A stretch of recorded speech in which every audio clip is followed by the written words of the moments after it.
আজকের মতো ডিনারের চিন্তাটা শেষ। এখন রান্নার সবচেয়ে বড় কাজ হলো পুরো কিচেনটাকে গুছিয়ে ফেলা। আসলে আমি সবসময় চেষ্টা করি রাতে ঘুমানোর আগে সিঙ্কে যেন কোনো বাসন না থাকে। আসলে সকালে উঠে কিচেনটাকে পরিষ্কার দেখলে না মনটা ভালো থাকে। আর সবকিছু গুছিয়ে নেওয়ার পর এবার নিজের জন্য একটু সময় বার করাটাও দরকার। তাই জন্য আমি রাতে একটা ড্রিংক খাই। তবে এটা ম্যাজিক কোনো ড্রিংক নয়। এটা খেলে যে ওজন কমবে এরকমও নয়।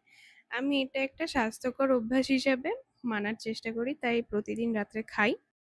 তবে এই ছোট, ছোট অভ্যাসগুলো প্রতিদিনের লাইফস্টাইলে এড করলে অনেকটাই লাইফস্টাইলটা চেঞ্জ হয়ে যায়। যেমন পরিমাণ মতো পানি খাওয়া, একটু হাঁটাহাঁটি করা সবচেয়ে গুরুত্বপূর্ণ। এখনকার দিনে হেলদি লাইফস্টাইলটা একটু কষ্টকর হয়ে গেছে। তাই জন্য প্রতিদিন একটু, একটু করে চেষ্টা করলে আমার মনে হয় খুব একটা বেশি কঠিন মনে হয় না।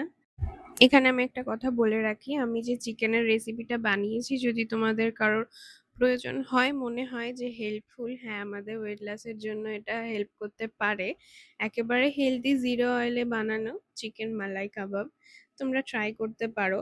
আর রুটিটাও আমি আসলে ওই নর্মাল গমের আটার রুটি নয়, আমি এটাকে ৪ রকম আটা মিশিয়ে বানিয়েছি। তো চাইলে তোমরা আমাকে বলতে পারো, কমেন্টে জানাতে পারো। আমি রেসিপিটা অবশ্যই শেয়ার করার চেষ্টা করব।